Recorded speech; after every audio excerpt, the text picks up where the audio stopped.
Hi hello అందరికీ నమస్కారం అండి. ఈరోజైతే మనం గోధుమ పిండి శనగపిండితో పిడాలైతే తయారు చేసుకుంటున్నాము. మనం ఇంతకుముందు అయితే మైదా పిండి శనగపిండితో పిడాలైతే తయారు చేసాము. చాలామంది అయితే గోధుమ పిండి వాడొచ్చు అని అడిగారు. గోధుమ పిండితో కూడా చాలా టేస్ట్గా అయితే ఉంటాయి. కంపల్సరీగా ట్రై చేయండి. ఇలా నోట్లో పెడితే అలా కరిగిపోతాయి. అసలు పాకం పట్టే పని కూడా ఏమీ అయితే ఉండదు. చాలా సింపుల్గా వంట రాని వాళ్ళు కూడా చాలా సింపుల్గా ఈ పిడాలైతే తయారు చేసుకోవచ్చు. ఈ స్వీట్ తయారు చేసుకోవచ్చు. చాలా త్వరగా కూడా అయిపోద్ది. మరి లేట్ చేయకుండా మనం ఈ స్వీట్ ఎలా తయారు చేసుకోవాలనేది ప్రాసెస్లోకి అయితే వెళ్ళి చూద్దాము. ముందుగా అయితే ఒక గ్లాస్ కొలత ప్రకారం అయితే నేను అని కూడా తీసుకోవాలి. చూడండి, ఇదే గ్లాస్ తోటి నేను ఈ గ్లాస్ కొలత ప్రకారం తీసుకుంటున్నాను. ఒక గ్లాసు గోధుమ పిండి, ఒక గ్లాసు గోధుమ పిండి, అలాగే ఒక గ్లాసు శనగపిండి, రెండు సరి సమానంగా తీసుకోండి. అదే గ్లాస్తో గ్లాసు పావు పంచదార, 3 యాలకులు వేసి మెత్తటి పౌడర్లో అయితే మిక్సీ చేసుకోండి. అలాగే మనం తీసుకున్న గ్లాసుకి ముప్పావంతు నెయ్యి అయితే పడుతుందండి. ముప్పావంతు సరిపోద్ది నెయ్యి. ఇప్పుడు మనకి కొల ప్రకారం తీసుకున్నాం కదా, ఇప్పుడు స్టవ్ మీద అయితే పెనం అయితే పెట్టుకోండి. కొంచెం దలసరి పెనం అయితే పెట్టుకోండి. పెట్టుకున్న తర్వాత ముందు గోధుమ పిండి అనేది వేయించుకోవాలి.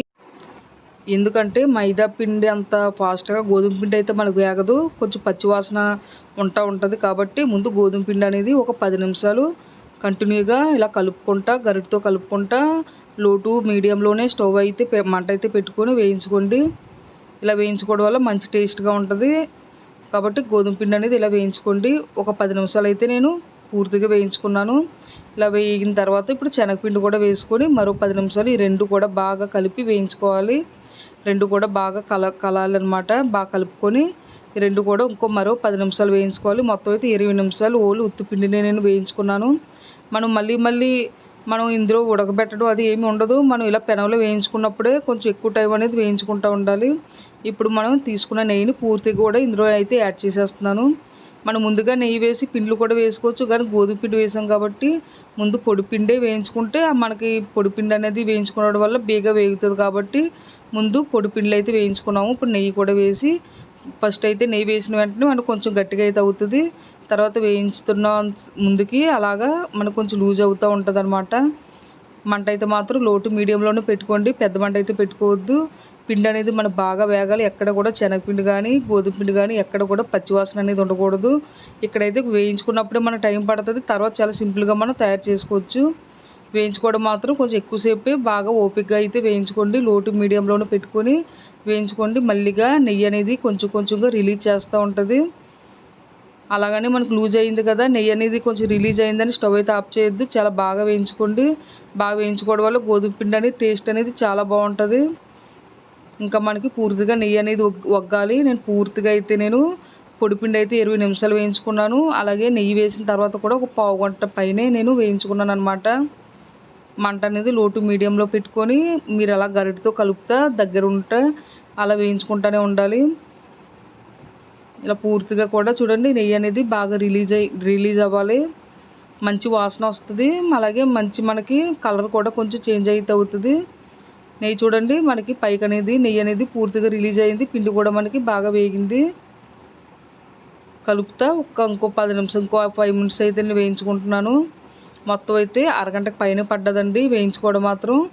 మనం వేయించుకోవడంలోనే కొంచెం టైం అయితే పడుతుంది. తర్వాత మనం చాలా సింపుల్గా తయారు చేసుకోవచ్చు. పిండి అనేది వేగిపోయింది. ఇప్పుడు నేనైతే స్టవ్ ఆఫ్ చేసుకొని పెనంతో కిందకైతే దించేసుకోవాలి. పెనంతో కిందకి దించుకున్న తర్వాత కూడా కొంచెం చల్లారి వరకు కూడా కలుపుతూ ఉండండి. ఎందుకంటే మనకి పెనానుకున్న వేడికి మనకి వెంటనే పిండి అనేది మాడిపోతూ ఉంటుంది.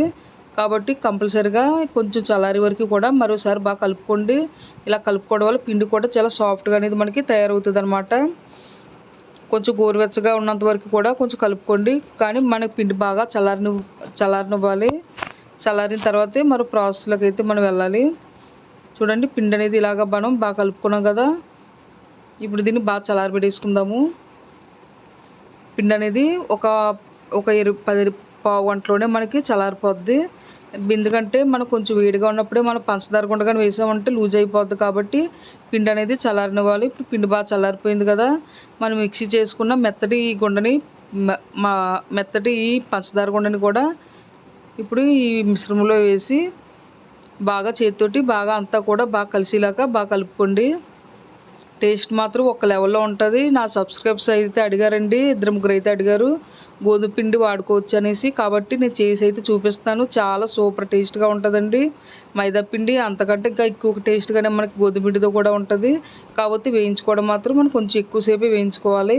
చూడండి, మొత్తం కూడా ఇలా కలిపిన తర్వాత ఇలా మొత్తం కూడా బాగా కలపాలి. ఇలా బాగా కలుపుకున్న తర్వాత మనం మన ఇష్టం వచ్చిన షేప్లో మనం పెడాలు అయితే తయారు చేసుకోవచ్చు. ఇలా కొంచెం కొంచెం ఇలాగ చేతికి ఇలా కొంచెం కొంచెం ముద్దలా తీసుకొని కొంచెం ప్రెస్ చేస్తే నెయ్యి అనేది రిలీజ్ అవుతుంది. చాలా సింపుల్గా మనం తయారు చేసుకోవచ్చు. ఇలా రౌండ్గా చేసి సిలిండర్ షేప్లో చేసి కొంచెం అదిమామంటే ఇలాగా మనకి పెడ అనేది తయారైపోద్ది. మీరు బాల్లా చేసుకోవచ్చు, లేకపోతే లడ్డూలా మీ ఇష్టం అండి. మీరు ఏ షేప్లోనైనా చేసుకోవచ్చు. పిల్లలకి ఇంతవరకు ఇచ్చారంటే అలా తినేస్తూ ఉంటారు. అంత బాగుంటుంది. చాలా టేస్ట్గా ఉంటాయండి పెడాలు అయితే మాత్రం. చూడండి, పెడ అనేది రెడీ అయిపోయింది. అలాగే మిగతావన్నీ కూడా ఇలాగే తయారు చేసుకోండి. నాకైతే ఈ ఈ మాత్రం మనం తీసుకున్న పిండికి మాత్రం కాదు, ఇంకా 4-5 అయితే అయ్యాయి. అప్పుడే మా పిల్లలు అయితే తినేశారు. చూడండి, నేనైతే మీదన జీడిపప్పు అలాగే కొంచెం సిల్వర్ పేపర్తో అయితే డెకరేషన్ అయితే పెట్టుకున్నాను. స్వీట్ అయితే మాత్రం చాలా బాగుంటుందండి. విరిచి కూడా చూపిస్తాను. ఇలా నోట్లో పెట్టుకుంటే చాలు అలా కరిగిపోద్ది. చాలా ఇష్టంగా అయితే తింటారండి. కంపల్సరీగా ట్రై చేయండి. పాకం పట్టే పని లేదు. చాలా సింపుల్గా తయారు చేసుకోవచ్చు.